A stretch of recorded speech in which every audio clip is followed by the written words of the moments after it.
So I'm sure you guys have seen a whole bunch of YouTubers posting interviews with Tim Cook and Craig and all kinds of Apple executives, and I'm getting tired of this. Now, right off the bat, no hate towards YouTubers, they're not the problem, but the more you watch these videos, the more you realize that these executives sound like the AI they're trying to shove down our throats, right?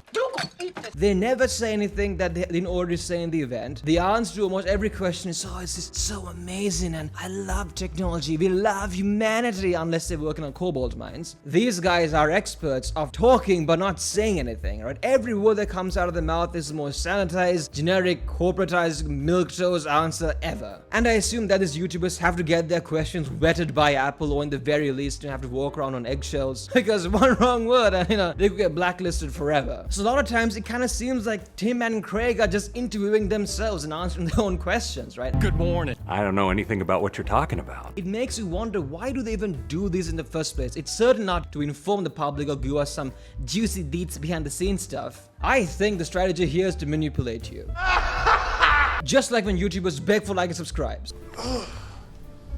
Idiot. One of the biggest problems that tech companies like Apple are currently facing is crumbling public trust. We're at the stage right now where we are long past the honeymoon stage of technology, and we're starting to see the disastrous consequences of using this stuff. Like, okay, so I saw this TikTok talking about testicles having taste buds. iPad kids, attention spans down the shitter, all kinds of terrible things. Now, given that addressing these issues probably would cut into the profits of these companies, so therefore they plan on doing fuck all about it. Instead, I think they have their PR teams, working overtime to humanize these people and make them seem normal just like the rest of us. I mean, look at Craig. Isn't he so sweet? Look at those wavy locks. I want to touch him. I'm not gay. Excuse me, I apologize. We have a lot of Christian affiliates. I am a Christian. Sorry, they're trying to connect with customers, on a personal level. And where are all the customers? Watching YouTube. Maybe I seem like some kind of, conspiracy nutjob, but maybe that's the reason why we are seeing this sudden surge of tech YouTubers reviewing CEOs from Google, Microsoft, Apple, and even Meta. Now look, I'm not saying that I expect this executives to go all crazy,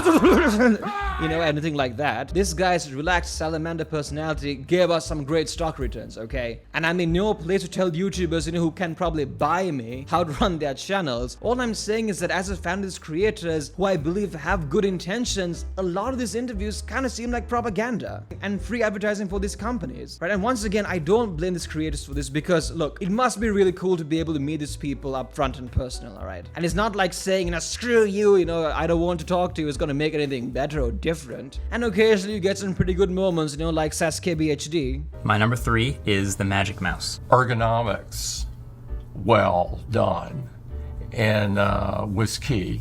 With Magic Mouse. Yeah. Okay. He mentioned that Magic Mouse to get that moment, right? But I think something important to realize is when you're watching these videos and you start to think, oh my god, these guys are actually pretty cool, And look, they probably are, but always remember that deep down, these are cutthroat business people who made some of those horrific decisions that we tend to forget about with their charm. Speaking of Marquez and Apple, check out how Apple lied to Marquez and why Apple events are kind of terrible now. Make sure to like and subscribe to see more great stuff. See you soon. Bye-bye.